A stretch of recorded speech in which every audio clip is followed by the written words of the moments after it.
আমি একজন চেয়ারম্যান, আমি কি একটা মহিলার কি বাজে কথাও বলতে পারি না, তাই গায়েও হাত তুলতে পারি না, এটা আমার দ্বারা সম্ভব না, কারণ আমি একজন দায়িত্বশীল মানুষ।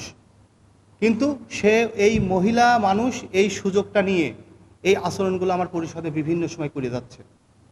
সে যদি আমার কাছে কোনো কিছু জানতে চায়, আমি যদি না বলি, আমার ইউনো স্যার আছে না, ইউনো স্যার কাছে বললেই তো আমি সে কথার উত্তর সে পেয়ে যাচ্ছে। কিন্তু কেন আমার প্যানেল চেয়ারম্যানকে এইভাবে মারধর করা হবে, এই বিচার আমি আপনাদের মাধ্যমে চাচ্ছি।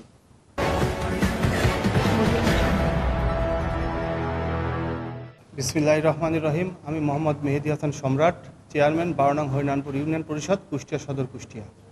আমরা একটু আপনার মাধ্যমে একটু জানতে চাচ্ছি, গতকাল ঠিক এই জায়গাটায় দুপুর থেকে আমাদের কাছে থেকে সংবাদ আসছে যে আপনার 4 নম্বর ওয়ার্ডের মেম্বার এনামুল কাপুর এবং হচ্ছে 7, 8, 9 নম্বর ওয়ার্ডের মেম্বার রূপসী তার সাথে একটি অনাকাঙ্ক্ষিত ঘটনা ঘটে এবং পরবর্তীতে সেটা মারা ধরা হয়।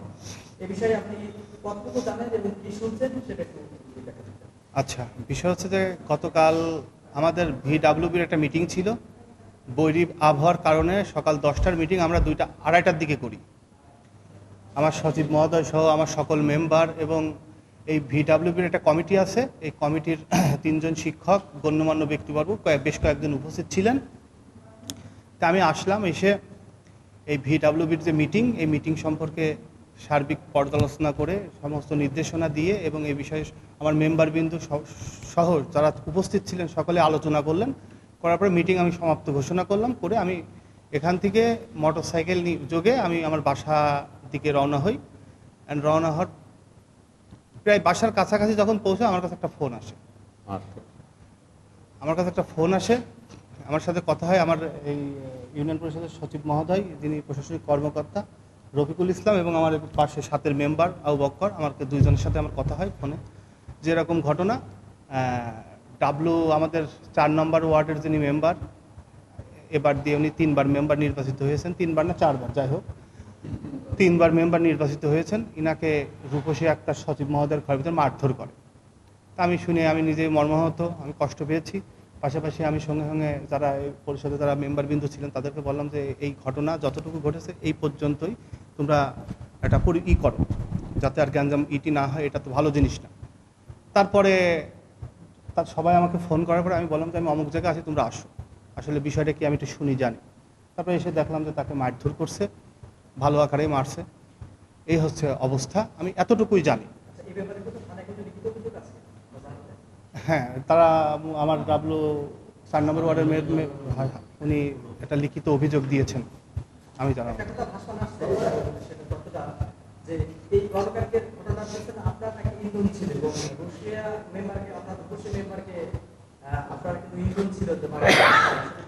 আসলে আজ পর্যন্ত এই যে এখানে অনেকগুলো মেম্বার উপস্থিত আছে, আপনারা দেখতেছেন, হয়তো 3 জনের ছবি আসছে, আরও 5-7 জন মেম্বার, 10 জন মেম্বার এখানে উপস্থিত আছে।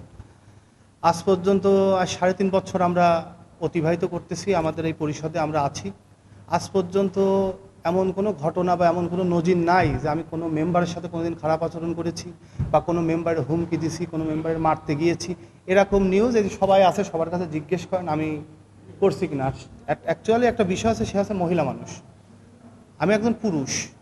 আসলে আমার বোধগম্যে আসে না যে তাকে আমি এই নির্দেশনা দিব, কারণ একটা জিনিস আমি সবসময় মনে করি, সে ওয়ালাইকুম আসসালাম, আমার পরিষদে সবার গ্রহণযোগ্যতাই, সকল মেম্বারের গ্রহণযোগ্যতাই সমান, আমার কাছে সবাই সমান। সো আমার মানে এরকম চিন্তাভাবনা আমার মাথায় বা মেমোরিতে কখনো আসেনি, কখনো আসবে না ইনশাল্লাহ। এই অভিযোগটা সম্পূর্ণ বানোয়াট এবং ভিত্তিহীন। আপনি বলতে চাচ্ছেন যে আপনি এই বিষয়ে অবগত না বা জানেন না, কিন্তু অভিযোগ তো আপনার নামেই হয়েছে। আসলে এখানে সবাই উপস্থিত আছেন, 3 জন শিক্ষক ছিলেন এবং আমার প্রশাসনিক কর্মকর্তা, উনি তো সবার, ইনি উপস্থিত ছিলেন, ইনার বক্তব্য নেবেন, ইনার বক্তব্যই আপনি পেয়ে যাবেন। এবং আরও যে শিক্ষকবৃন্দ এখানে উপস্থিত ছিলেন গণ্যমান্য, তাদের কাছে শুনলে আপনি জানবেন যে আমি এখানে উপস্থিত ছিলাম কি ছিলাম না। আমি এখানে উপস্থিত ছিলাম না, আমি যখন বাড়ির পথে, আমি একটু আগেই বললাম যে আমি বাড়ির পথে যখন বাড়ির কাছাকাছি, তখন আমার কাছে ফোন আসে যে এই ঘটনা, যে রূপসী মেম্বার WCSকে মারছে, আমি এতটুকু জানি এবং পরবর্তীতে সবার কাছে শুনে নিশ্চিত হই যে হ্যাঁ, তাকে মারছে। মানে আপনি বলতে চাচ্ছেন যে ওই নারী সদস্য আপনার বিরুদ্ধে উদ্দেশ্যপ্রণোদিতভাবে মিথ্যা অভিযোগ। হ্যাঁ, তার একটাই চিন্তা ভাবনা যে আসলে একটা জিনিস হচ্ছে কি, যে আমরা যে পরিষদ, এই পরিষদের সমস্ত কর্মকাণ্ড আমি আমার যে আইনি প্রক্রিয়া তার মধ্য দিয়ে সম্পূর্ণ করি। পাশাপাশি অনেক সময় আমার উপজেলায় থাকতে হয়, অনেক সময় একটা মানুষ বিপদে পড়লে দৌড়াইতে হয়। তা আমার আমি তখন এই বিভিন্ন কাজে থাকি পরিষদে। আমার যে উনি প্যানেল চেয়ারম্যান কিন্তু এনামুল হক ডাবলু, হয়তো তাকে আমি নির্দেশনা দিই, চাচা আপনি এই কাজটা একটু আগায় নেন, অমুক জায়গায় কাজ চলতেছে সেখানে একটু যান, কাজগুলো ঠিক মতো। কারণ আমি একা চেয়ারম্যান, আমি তো আর 10টা কাজ একবারে করতে পারতেছি না, কারোর উপরে একটু নির্দেশনা দিয়ে এই কাজগুলো দেখভালের দায়িত্ব এই বিশেষ করে বেশ কিছু মেম্বারের উপর এরকম বলি আমি। তো এই ডাবলু চাচা হয়তো আমার খুব প্রিয় মানুষ, সে দীর্ঘদিন যাবত এখানকার মেম্বার আছে, সিনিয়র মেম্বার, এই কাজকামগুলো ভালো বুঝে। তো তাকে আমি বিভিন্ন সময় বলি কাকা এই কাজগুলো একটু দেখেন। তো এই রোশানলে মানে সে হচ্ছে প্যানেল চেয়ারম্যান 2, মানে তাকে আমি কেন বলি না, আসলে অ্যাকচুয়ালি তাকেও আমি বলি যে তুমি এই কাজকামগুলো এগুলো দেখো করো, এবং সেও কাজকাম সহ পরিষদের যে প্রাপ্যতা তাকেও কিন্তু আমি বুঝে দিই, সবাইকে বুঝে দিই, কিন্তু সে কেন এইগুলো করতেছে সেটা তার ব্যাপার। আপনি তো কেন অভিযোগটা আসলে এটাই যে বললাম যে সে চাই এখানকে, তার একটা চিন্তা ভাবনা আছে যে আমি চেয়ারম্যান, আমি এখান থেকে সরে যাই, আমি যদি সরে যাই তাহলে 1 নম্বর প্যানেল চেয়ারম্যান আসবে এনামুল হক ডাবলুকে সরাই দিয়ে উনি চেয়ারম্যান হবে, এরকম একটা চিন্তা ভাবনা বিভিন্ন সময় আমার কানে আসে আর কি। তার মানে উনি চেয়ারম্যান হতে চান? উনি চেয়ারম্যান হতে চান। আচ্ছা, আমরা একটা অভিযোগ করলাম যাতে আপনি যে কোনো মিটিং হওয়ার আগে আপনি রেজুলেশন খাতা তৈরি না করে সাদা কাগজে সই স্বাক্ষর করে নেন। এরকম সাদা কাগজ তো আসলে আমার তো এরকম জানা নাই। সাদা কাগজ যদি থাকবে তাহলে তারা তাদের কাছে ছবি থাকতো, বা এরকম সাদা কাগজ তারা দেখাতে পারতো যে প্রত্যেক মেম্বারের সই যে এরকম রেজুলেশন আমি করিয়ে নিছি। কালকে যে মারধরে ঘটনা ঘটলো, এটা শুনলাম যে আপনারা সাদা কাগজে তাকে সই দেওয়ার জন্য চাপাবাজি করছে, এবং তারা সই না দেওয়ার ফলে আপনি অনুমতি দিয়ে ডাবলু ভাইকে বললেন যে দেওয়ার পরে একে মারধর, আমার সামনে মারধর করার দরকার নেই, এরকম এই কথাটাই আসছে। এই যে এই সচিব মহোদয় আছেন এবং মেম্বার আছে, আমি যদি সই আমার তো একজনের সই প্রয়োজন না, আমি যদি সই করবো তাহলে 11-12 জন মেম্বারের সাদা কাগজে করাবো, কথা তো কি ঠিক? তাহলে এই যে মেম্বাররা আছে আপনি জিজ্ঞেস করেন, আমি তাদের কাছে জিজ্ঞেস আপনারা, আমি কোনোদিন আপনাদের কাছে সাদা কাগজে সই করাইছি? আপনি একটু ক্যামেরাটা চারদিকে ধরেন, এই যে আপনারা বলেন, বলুন। না না আপরে বললেন যে উনি আসলে চেয়ারম্যান হতে চাচ্ছেন, এটা তো আসলে লং প্রসেসিং এবং প্রশাসনিক বিষয়। তো আসলে এটা তো প্রশাসন নির্ধারণ করবে যে আপনি কোথায় যাবেন, আপনি থাকবেন কি থাকবেন না, বা কে চেয়ারম্যান হবে না হবে। আসলে এই ইস্যু করে কি জ্ঞানটা না, এর ভিতরে আরো কিছু আছে, যেহেতু সে আপনার অধীনস্থ এখন পর্যন্ত। বিষয় হচ্ছে যে আপনি যে প্রশ্নটা করলেন, এখন ওর ভিতরে কি আছে সেটা ওই জানে। পরিষদে এসে মানে আজ প্রায় 1.5 বছর যাবত ও পরিষদে এসেই প্রত্যেকটা মেম্বারের সাথে খারাপ আচরণ করে। এসে চেয়ারে লাথি মারবে, সচিব ভাইয়ের রুমের সরকারি রেজুলেশন খাতা পর্যন্ত বাড়ি নিয়ে গেছে। আমার সচিব ভাই এখানে উপস্থিত আছেন, তার কাছে আপনি শুনতে পারবেন যে আমার পরিষদের রেজুলেশন সরকারি খাতা সে নিয়ে গেছে। সেটা আমরা ইউনো মহোদয়কে জানিয়েছিলাম, ইউনো মহোদয় নির্দেশ দেওয়ার পরে সে খাতা ফেরত দিয়ে গেছে। এখন সে মহিলা, তার সাথে তো আর আমরা টকঝক করতে পারি না। আমি একজন চেয়ারম্যান, আমি কি একটা মহিলার কি বাজে কথাও বলতে পারি না, তাই গায়েও হাত তুলতে পারি না, এটা আমার দ্বারা সম্ভব না, কারণ আমি একজন দায়িত্বশীল মানুষ।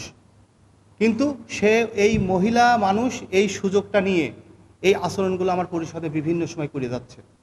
খাতার বিষয়ে কমপ্লেন করেন, আমি নিজে যাই স্যারের সাথে কথা বলছিলাম, স্যার বলে দিচ্ছে অন্যান্য যে খারাপ আচরণগুলো করে এই বিষয়ে আমি উপজেলায় কমপ্লেন মানে লিখিত অভিযোগ দেওয়া আছে আর কি। সর্বশেষ কথা হলে গতকালকে যে ঘটনা ঘটতে হবে এটা তো নিশ্চয়ই একটা ঘটনা। আপনার প্রতিবেশী কি বলবেন? আসলে আমি বলি এই পরিষদে 12 জন মেম্বার, আমি চেয়ারম্যান, আমার কিছু প্রশাসনিক কর্মকর্তা, যিনি আগে সচিব এখন প্রশাসনিক কর্মকর্তা, পাশাপাশি আমাদের 10 জন গ্রাম পুলিশ আছে, 2 জন উদ্যোক্তা আছে। এইটা নিয়েই আমার পরিবার। আমি সবসময় চেয়েছি এবং সবসময় চাচ্ছি যে সবাইকে নিয়ে এই পরিষদটাকে এই ইউনিয়নের উন্নয়ন সহ সমস্ত কর্মকাণ্ডগুলো এগিয়ে নিয়ে যাওয়ার জন্য। তো কালকে যে ঘটনাটা ঘটেছে এটা আসলে আমাদের পরিষদের জন্য খুবই, রূপসী যে কাজটা ঘটাইছে এটা নেককারজনক, আমার জন্য খুব দুঃখজনক। তাহলে এরকম কাজটা কেন করলো? তার যদি কোনো কিছু বক্তব্য থাকতো, বলা বক্তব্য থাকতো, আমাদের নির্দিষ্ট কিছু আইন আছে, সে যদি আমার কাছে কোনো কিছু জানতে চায়, আমি যদি না বলি, আমার ইউনো স্যার আছে না, ইউনো স্যার কাছে বললেই তো আমি সে কথার উত্তর সে পেয়ে যাচ্ছে।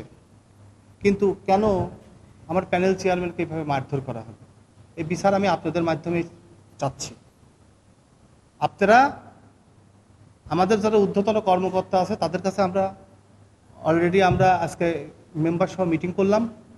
আমরা এর ডাব্লু চাচাকে কেন মারা হলো এই এই লিখিত অভিযোগ আমরা ইউনো স্যারের কাছে দিব, ডিডিএলজি স্যারের কাছে দিব, ডিসি স্যারের কাছে দিব, এবং আমি আপনাদের সার্বিক সহযোগিতা কামনা করছি যে আপনারা চেয়ারম্যান হয়ে কি তাকে আসলে কল করছেন বা ডেকে জানার চেষ্টা করছেন যে আসলে পরিষদে আমার অনুপস্থিতিতে এরকম একটা ঘটনা ঘটবে, ওই নারী অনুপস্থিতি আজকে যেহেতু মিটিং করলেন, মিটিংয়ে তো সেরকম আমি আমার নাম কি জানো, এটা রূপসীর কথা বলছেন আপনারা?